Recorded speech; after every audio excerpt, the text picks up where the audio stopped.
Boa noite, Paulo Suerço. Que a graça e a paz do nosso Senhor e Salvador Jesus Cristo seja conosco nessa noite. Que a infinita graça e misericórdia do Senhor possa nos visitar hoje e fazer morada em nós, pois vivemos dias difíceis sobre a face da terra. E se faz necessário que busquemos ao Senhor para que cada um de nós encontremos nossa paz interior. E essa paz só Jesus pode dar. Essa paz que o mundo busca, que as pessoas buscam, só Jesus pode dar, porque ela começa dentro de cada um, individualmente. Então, que o Senhor nos abençoe nesse dia de hoje. Que o Senhor fale conosco nesse dia de hoje. Hoje, 21 de agosto de 2016. Mais um dia que o Senhor nos dá por sua infinita graça e misericórdia. Antes de começarmos os trabalhos do Senhor, gostaria de fazer uma oração pedindo que o Senhor se faça presente em nosso meio, pedindo que o Senhor venha falar conosco, que Ele abra o nosso coração, que Ele abra o nosso entendimento, que Ele nos dê a capacidade de entender a Sua palavra e o Seu querer para esta hora. Senhor, meu Deus e Pai, querido Santo e Eterno Deus, Santo de Israel, Pai da criação, neste momento, Senhor, eu apresento este momento tão solene, que é falar do Senhor, que é falar das Tuas maravilhas e falar da Tua bondade. Que o Senhor venha se fazer presente em nosso meio, abrindo os nossos corações, abrindo o nosso entendimento e fazendo-nos entender a Tua palavra, o Teu querer e a Tua vontade. Abre, Senhor, os nossos corações duros pelo pecado. Abre os nossos corações endurecidos pelo egoísmo. Abre os nossos corações endurecidos, Senhor, por tanta maldade que há em nós. Abre nossos corações. Quebra tudo aquilo que é peso pra gente. Traz paz. Traz paz, Senhor. Traz a paz que nós precisamos, pois só Tu tens a paz que o mundo não nos dá. E que nos faça entender o que Tu queres falar conosco esta noite. Em nome de Jesus Cristo. Amém, amém e amém.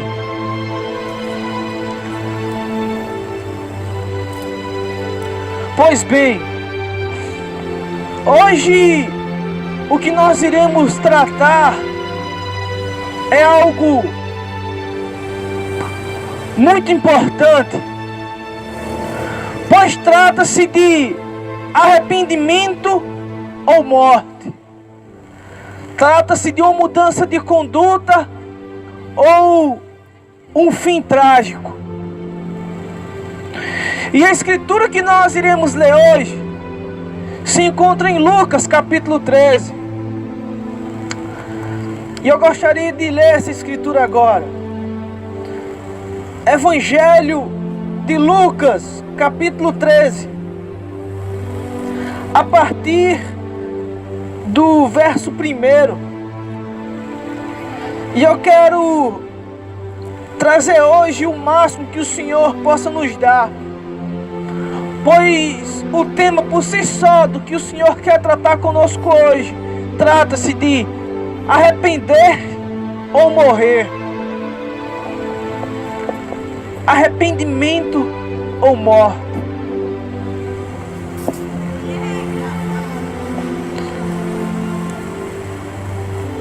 Lucas, capítulo 13, a partir do verso 1, que está escrito: naquela ocasião, algumas pessoas chegaram-se e começaram a comentar com Jesus como Pilatos havia mandado matar vários galileus. no momento em que eles ofereciam sacrifícios a Deus. Então Jesus disse: vocês pensam que se aqueles galileus foram mortos desse jeito, isso quer dizer que eles pecaram mais do que os outros galileus? De modo nenhum. Eu afirmo que se vocês não se arrependerem dos seus pecados, todos vocês vão morrer. E lembrem daqueles 18 do bairro de Siloé, que foram mortos quando a torre caiu sobre eles. Vocês pensam que eles eram piores que os outros galileus que moram em Jerusalém? De modo nenhum. Eu afirmo a vocês que se vocês não se arrependerem dos seus pecados, todos vocês, como eles, irão morrer. Pois bem, povo precioso, para que possamos entender o que Jesus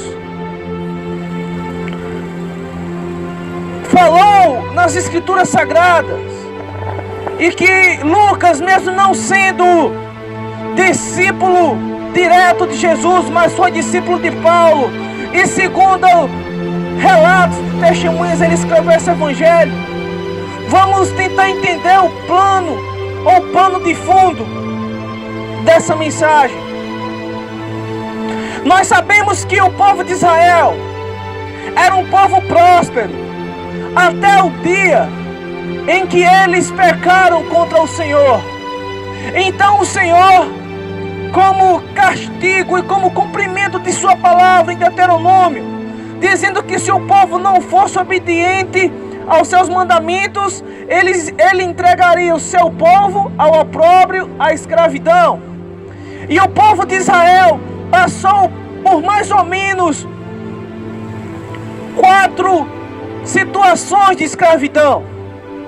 Eles já foram escravos do povo assírio, eles já foram escravos do povo persa, hoje atual Irã, eles foram escravos do Império Babilônico e também chegaram a ser escravos do Império Romano. E é aqui onde eu quero chegar. Na época de Jesus, o Império Romano, ele já praticamente tomava conta de boa parte da Ásia Menor, de alguns países que hoje é a atual Europa, que atualmente, se o Império Romano existisse, ele estaria estendido por aproximadamente 45 países no mapa atual. Então, naquele tempo, o povo de Samaria, o povo da Galileia, o povo da Palestina, partes do povo da Judeia, estava debaixo do poder e do governo romano. E existia naquela época uma sede muito grande dos judeus serem livres dos romanos. Então, alguns que moravam na Galileia, região mais pobre, porém, povo que era patriota, um povo que amava mais a dignidade humana do que os bens materiais, povo batalhador, trabalhador, região essa onde o próprio Jesus cresceu, morou. Eles eram pessoas de quase nenhuma educação, e se tivesse era pouca educação, mas era um povo insurgente, que sempre se levantava em luta contra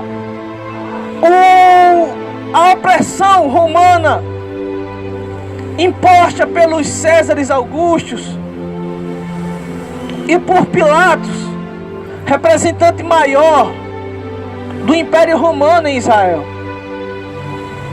Muitas vezes os galileus, eles lutaram de forma até tola contra os romanos, e muitas das vezes perderam, porque eles queriam a todo custo com a força do seu braço, serem libertos da escravidão romana, a qual era um juízo do próprio Deus para o povo de Israel, já que era um povo que desobedeceu ao Senhor e estar debaixo da escravidão do Império Romano era cumprimento do juízo do Senhor sobre um povo que um dia endureceu seu coração para as palavras do Senhor.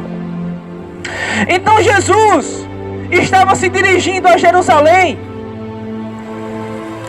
e começa a ensinar acerca de coisas importantes, como a respeito da falsidade, pedindo para que os discípulos tivessem cuidado com a falsidade dos fariseus. Ele também ensinou acerca do temor do Senhor, dizendo que nós não devíamos ter medo do ser humano, mas devíamos ter medo de Deus, pois o ser humano nada pode fazer além de matar o próprio corpo. Mas Deus tem poder não somente de matar o corpo, mas também de jogar o corpo no inferno. Jesus também ensinou acerca da confissão dele em público, e ele declara que aqueles que confessavam que pertenciam a ele, ele também o confessaria diante dos anjos e do Pai, que o tal que o confessasse que pertencia a ele, ele mesmo declararia que o tal de fato o pertencia. Jesus, ele estava ensinando acerca do rico sem juízo, que certa vez as suas terras deu muito fruto, deu muita plantação boa, e ele viu que seus celeiros eram velhos, e certo dia começou a imaginar: como é que eu vou guardar toda essa safra? Os meus celeiros são pequenos. Então ele pensou: olha, vou derrubar os celeiros velhos, construir outros novos e maiores, e guardarei toda a minha safra, que é para muitos dias. Então direi à minha alma: descansa, folga, porque tens bens para muitos dias. Porém Deus disse: como és louco, homem, hoje mesmo pedirão a tua alma. Jesus estava ensinando acerca do homem não ter o seu coração dado ao dinheiro, pois ele exemplificou neste homem o exemplo de ser humano que adquire muitas riquezas nessa terra, mas não é rico para com Deus. Ele também estava ensinando acerca de confiar em Deus, acerca do homem crer na provisão de Deus. Ele também ensinou acerca da riqueza no reino do céu, acerca dos empregados que deviam estar atentos. Jesus estava ensinando acerca do empregado fiel e infiel. Ele também, aqui, durante o seu ensinamento, alguém interrompe o seu ensinamento para pedir que ele julgasse causas humanas, e ele disse que não veio julgar causas humanas.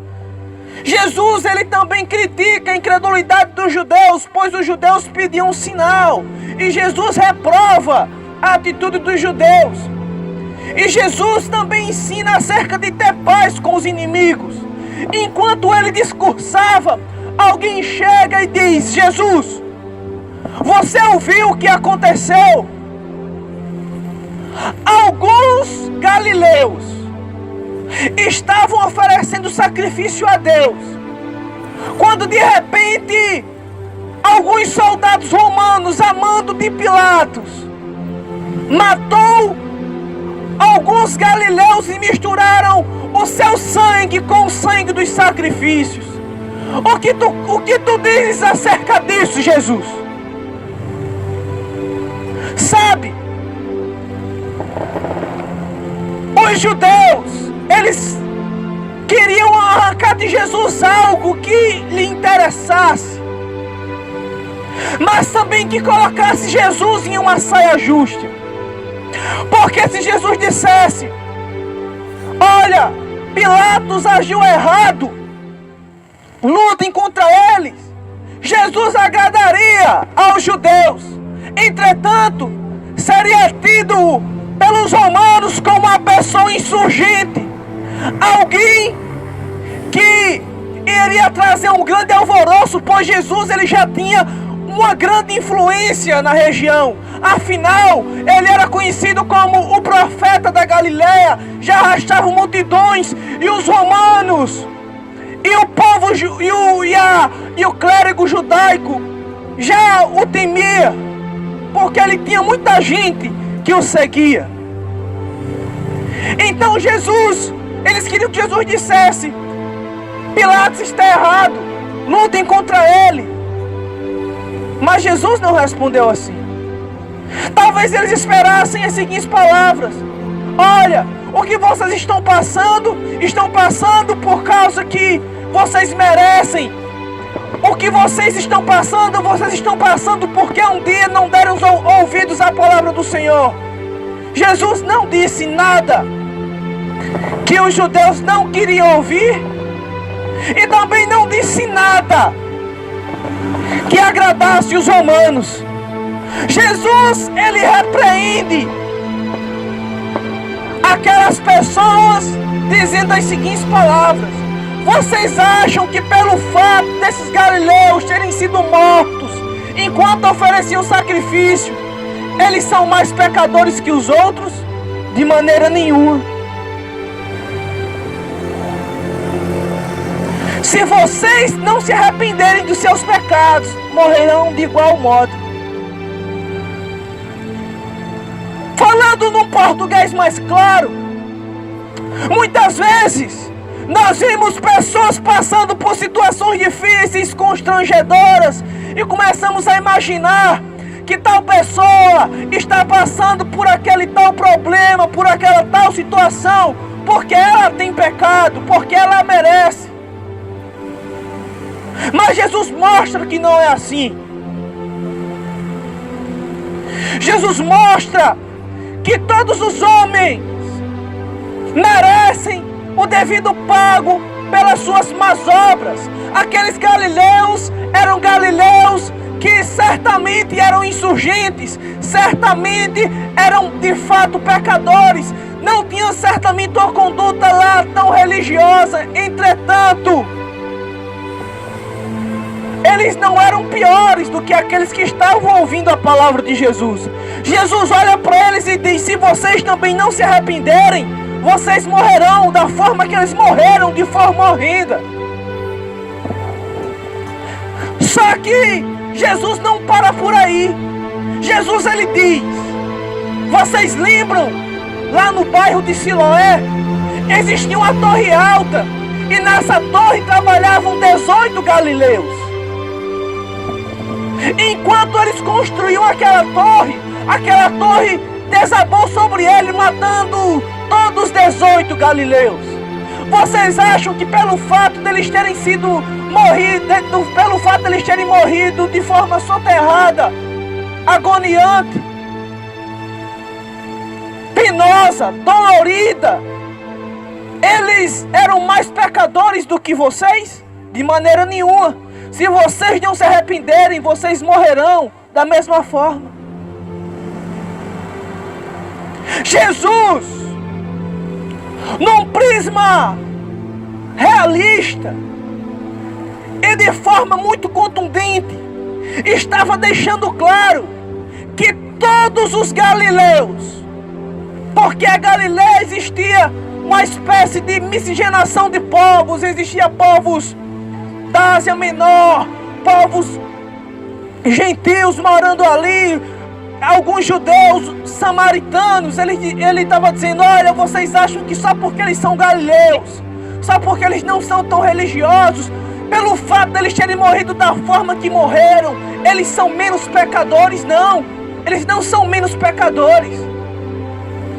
Ele olha para o público que ia ouvir e disse: se vocês não se arrependerem, morrerão da mesma maneira.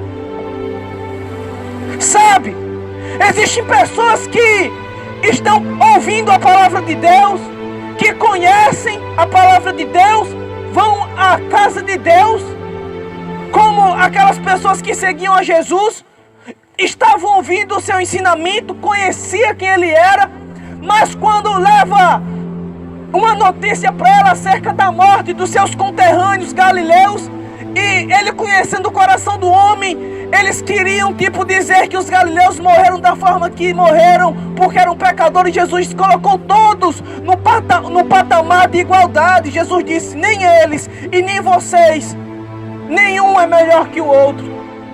Se eles morreram de forma horrenda, se vocês não se arrependerem, vocês também morrerão. Jesus estava dizendo que o pecado nivela todos os homens, tanto o preto quanto o branco, tanto o político como o eleitor, tanto os importantes como os humildes, tanto clientes como vendedores. Diante de Deus, o pecado faz todos os homens serem iguais.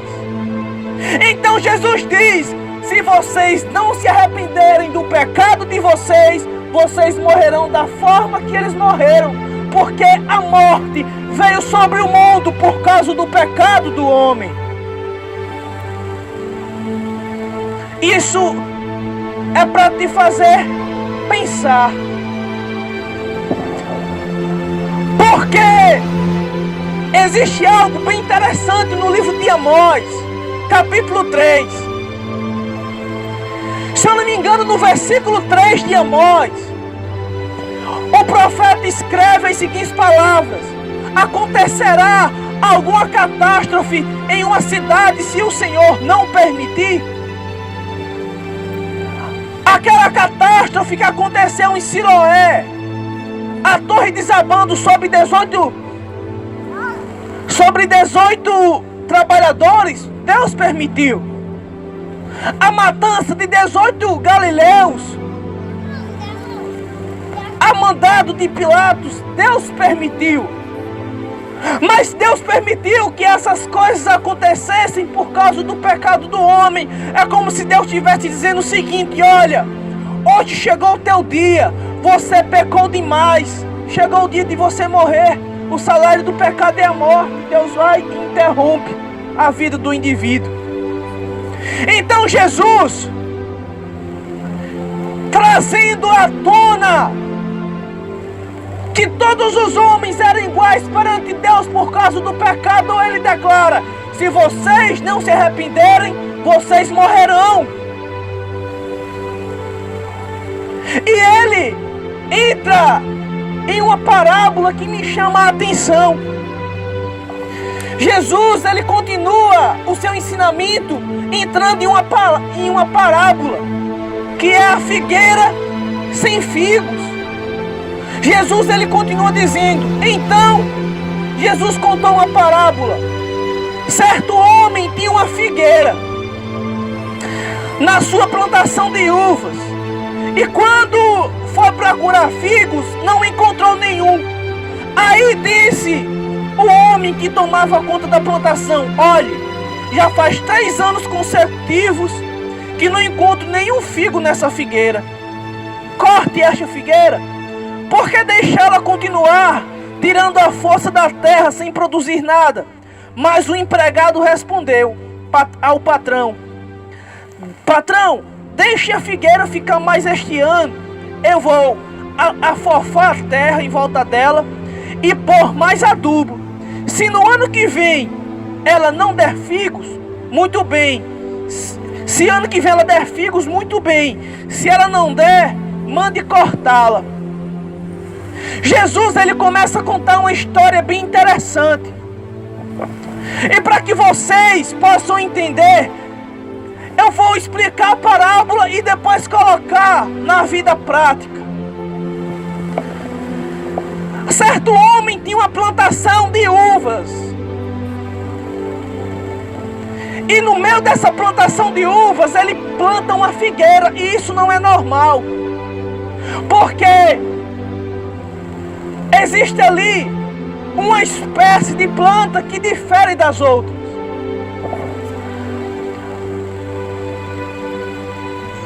E a figueira estava em meio à plantação de uvas. E o cuidado que o vinicultor tinha com os cachos de uva, ele também tinha com a figueira. Só que o que acontece? Um dia o patrão daquele senhor chega e pergunta: e aquela figueira que eu plantei há 3 anos atrás, como ela está?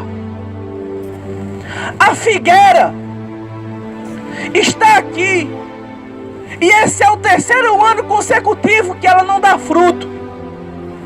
Então o patrão diz: corta ela, porque é melhor do que ela estar aqui tirando a força da terra boa, ao invés de nós estarmos dando total atenção para as uvas.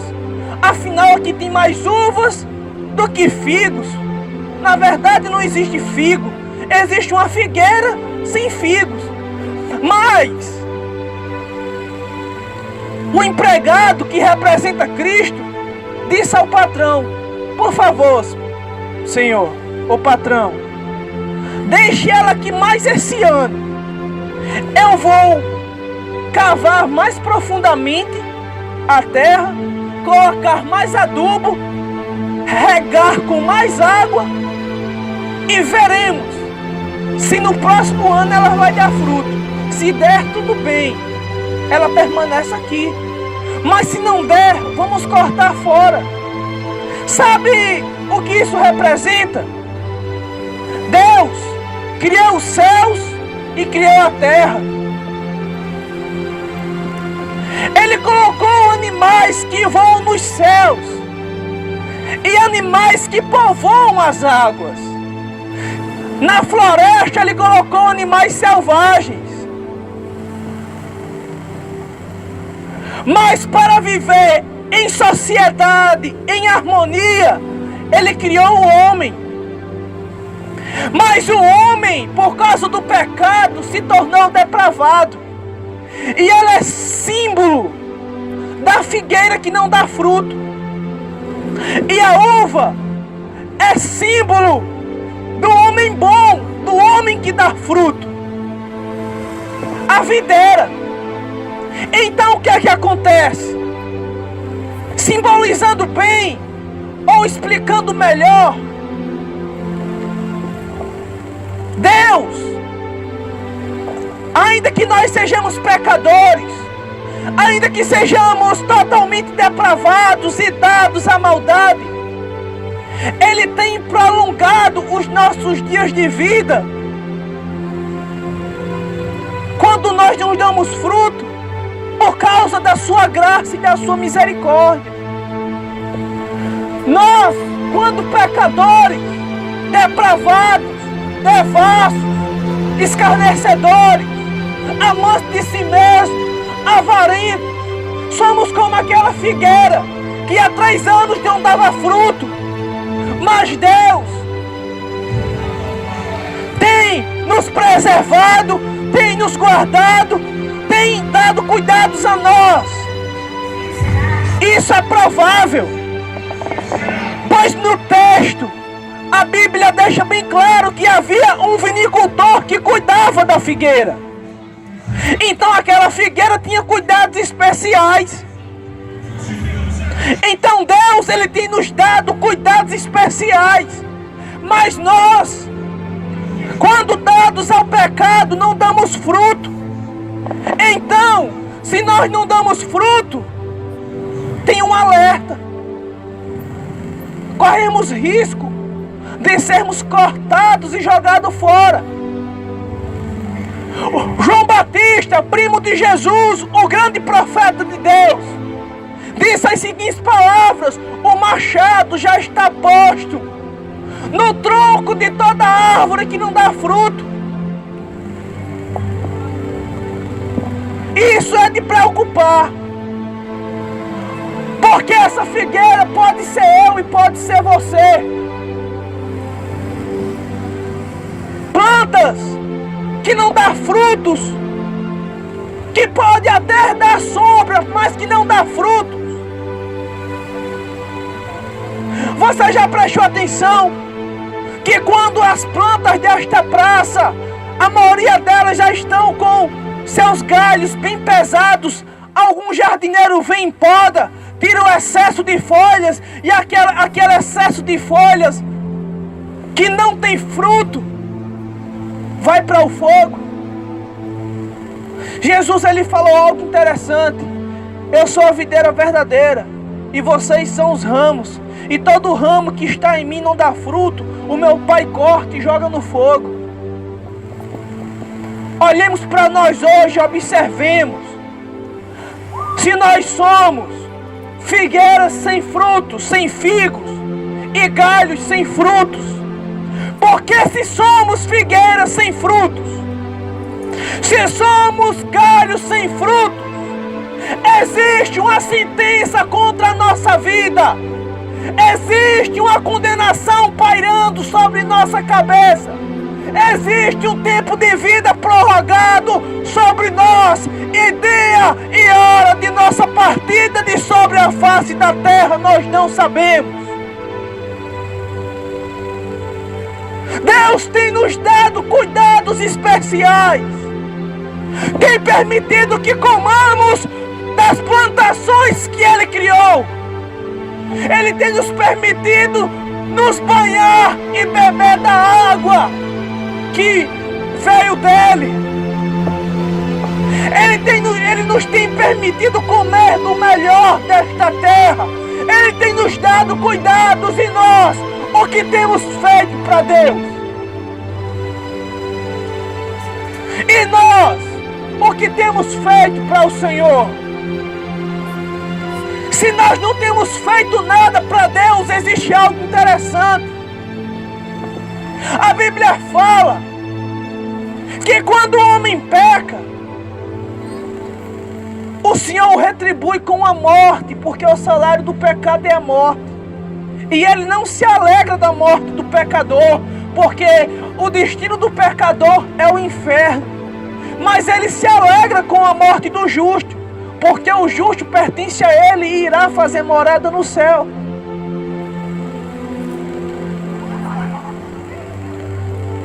Pau dos ferros, somos como a figueira sem frutos, ou como a videira tenra de uvas.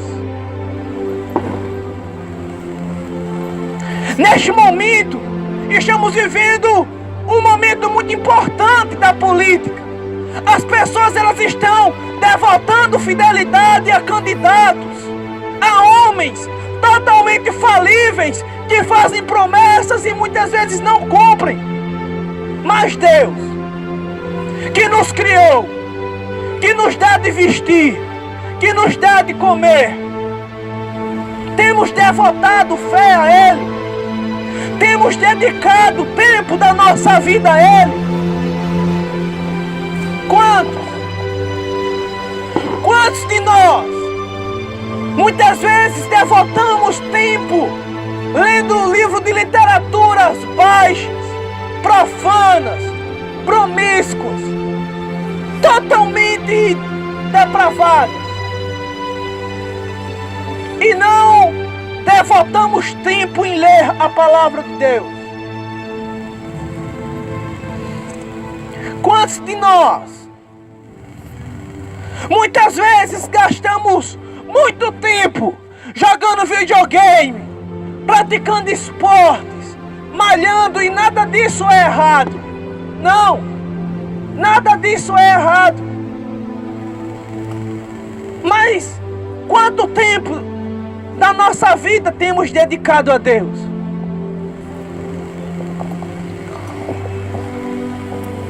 Quantos de nós temos nos deleitado nos momentos com os amigos, nos momentos com a família, muitos se deleitando nas orgias, nas drogas, nas prostituições?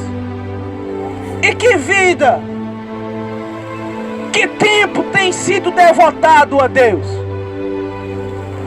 Se nós não devotamos tempo a Deus, nós somos como figueiras sem frutos, plantados em meio a uma plantação de videira, de uvas, num lugar não merecido. estabelecido que é o planeta Terra. Ou seja, Deus nos deu a oportunidade de viver em seu planeta, que Ele criou com suas mãos, com o poder de sua palavra. Ele tem nos colocado num lugar bom, tem nos dado paz, tem nos dado saúde. E o que nós temos feito? Nada. Nós somos como a figueira que o profeta João Batista disse: aqueles que não dão frutos estão com o machado no tronco, e ele será arrancado e jogado no fogo que nunca se apaga.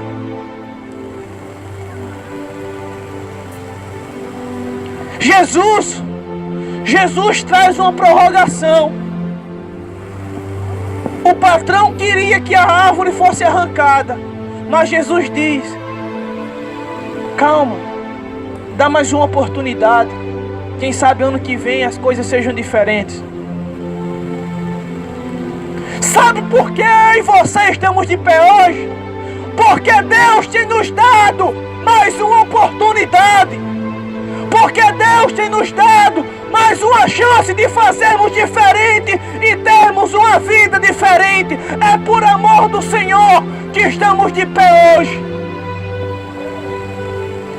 Crentes, evangélicos, católicos, ateus, todos estão de pé hoje porque o Senhor deu mais uma oportunidade de fazer algo diferente. Porque de modo contrário, quero.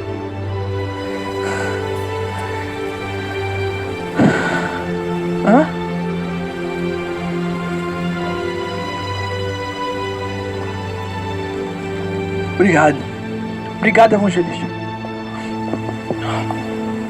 Porque de modo contrário, Jesus está dizendo: se vocês não se arrependerem, vocês morrerão. E sabe o que me chama a atenção? É que Jesus, na mesma passagem bíblica, ele adverte duas vezes. Ele diz: vocês acham que pelo fato daqueles homens terem sido mortos a mandado de Pilatos, eles são mais pecadores? Não. Se vocês não se arrependerem, vocês morrerão. Depois ele continua: lembre-se do bairro de Siloé. Aqueles homens estavam trabalhando na torre, e a torre desabou sobre eles.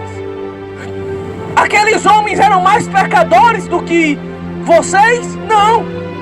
Se vocês não se arrependerem, vocês também morrerão. Jesus, ela afirma em um só texto duas vezes que se nós não nos arrependermos, nós morreremos. A morte é a sentença que Deus dá para o homem que não se arrepende de seus pecados. E o que me chama a atenção é que ele afirma duas vezes. Segundo a tradução rabínica e judaica, quando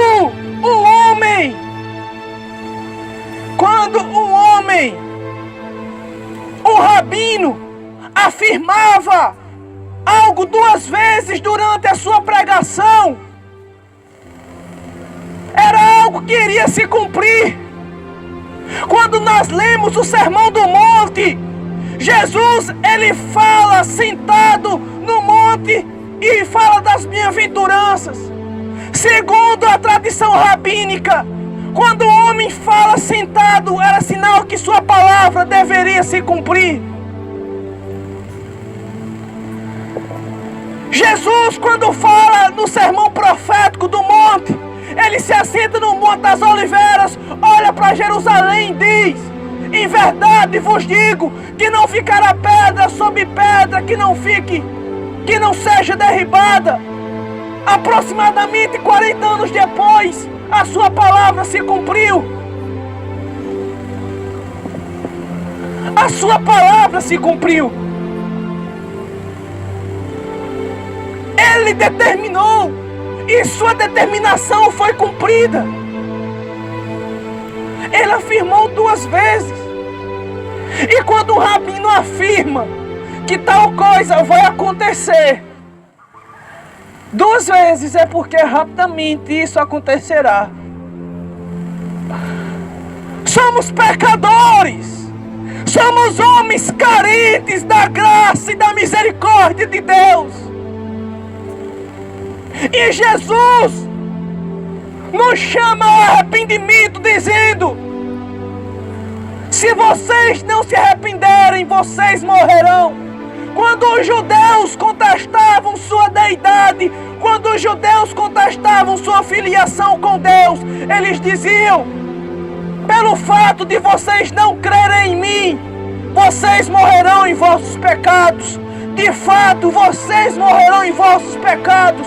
E vocês morrerão em vossos pecados porque vocês não creem em mim.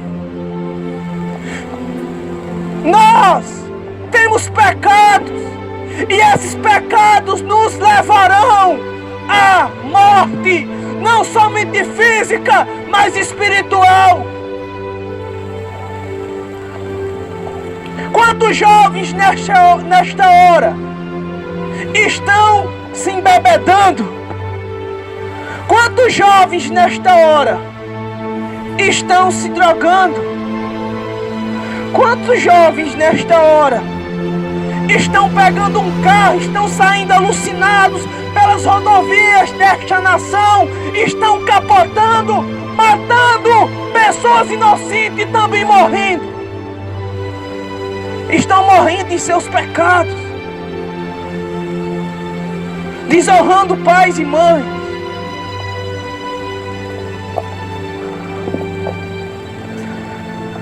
Sabe?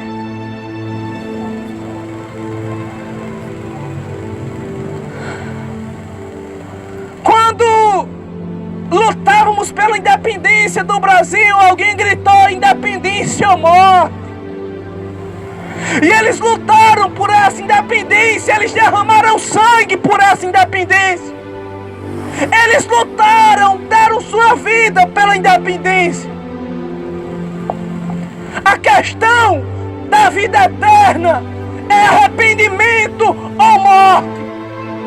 Ou nós nos arrependemos de nossos pecados, ou pereceremos.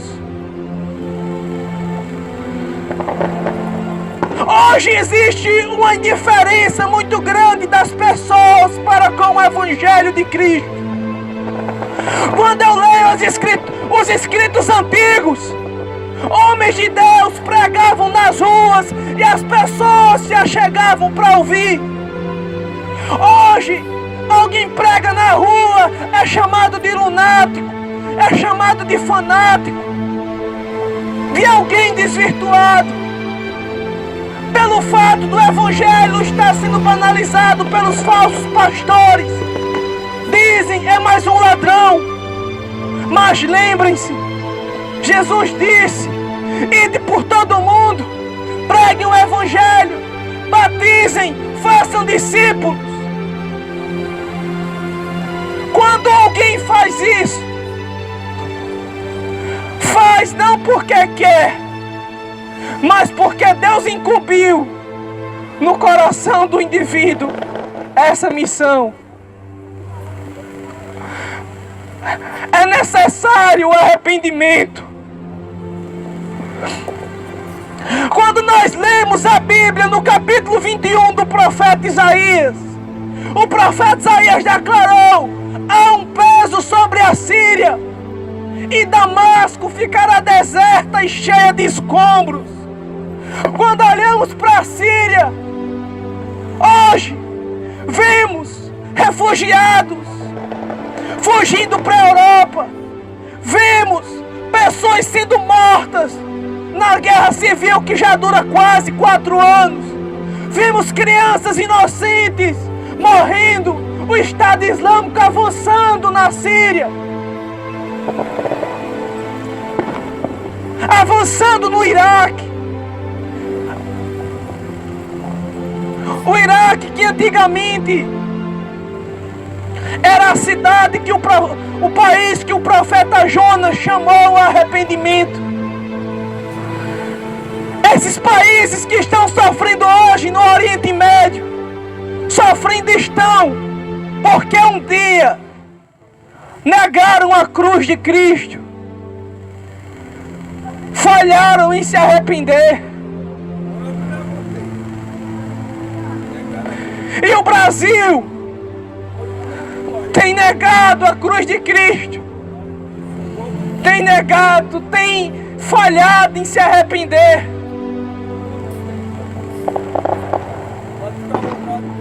Sabe,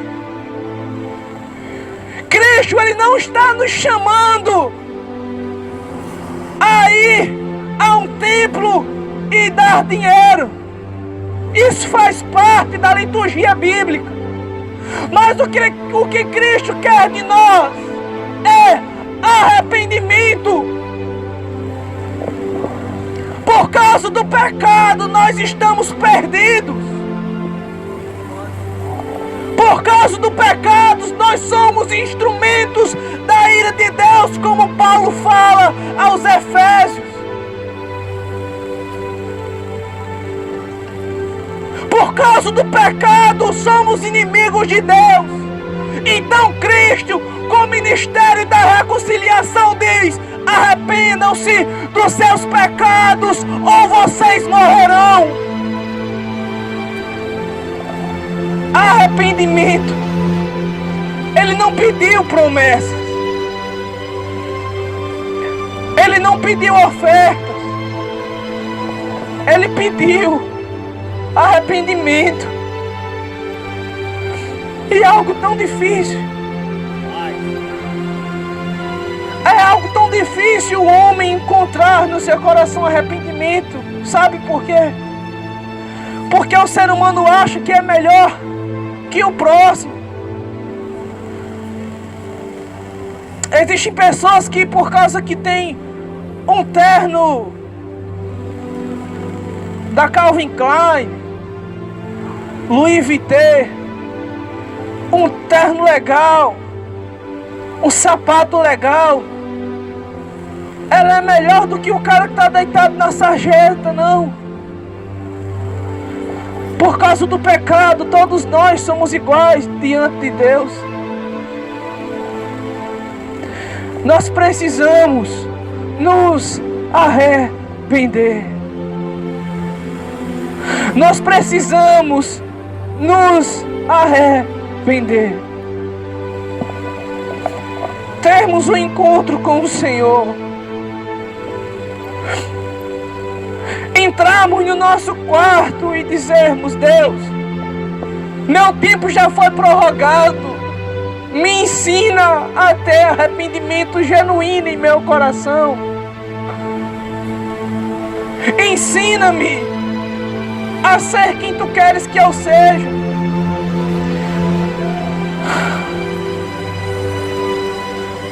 Ensina-me a ser quem tu queres que eu seja. Alguns historiadores acreditam que quando o anjo Gabriel visitou Maria e ela concebeu Jesus, ela tinha aproximadamente entre 14 e 15 anos de idade.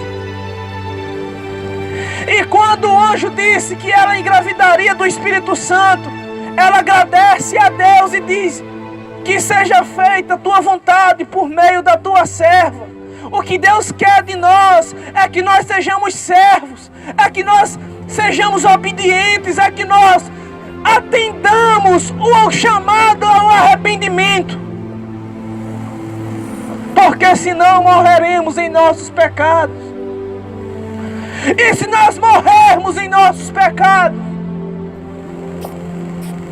chegará um dia em que nós estaremos diante do grande trono branco de Deus. O trono é branco porque representa a justiça e a equidade. Quem está sentado nele é imparcial. Julgará com justiça e condenará com justiça cada pecador, cada ser humano, cada indivíduo. Condenará Stalin, Hitler, Mussolini. condenará os ditadores, os imperadores que passaram sobre a face da terra e pisaram sangue humano. Julgará Barrabás, Herodes, Pilatos. Julgará Nabucodonosor. Julgará Herodes Antipas, Herodes o Grande, Félix, César Augusto. Irá julgar todos. E pelo fato deles terem carregado sangue inocente em suas mãos, eles serão condenados. Cristo nos chama ao arrependimento. Cristo nos chama ao arrependimento. É chegado o tempo de arrependimento. Que o Senhor nos ajude a encontrar arrependimento dentro de nós, para que a paz seja restaurada, para que o povo seja restaurado. Que o Senhor nos ajude, que o Senhor nos abençoe,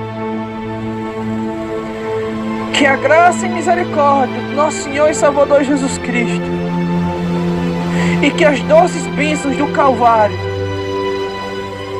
repousem sobre nossas vidas e que nos faça achar graça diante do Senhor, porque um dia estaremos de pé diante de Deus para prestar contas de nossas obras. Que Deus nos ajude. Até terça-feira, se Deus nos permitir. Amém, amém e amém.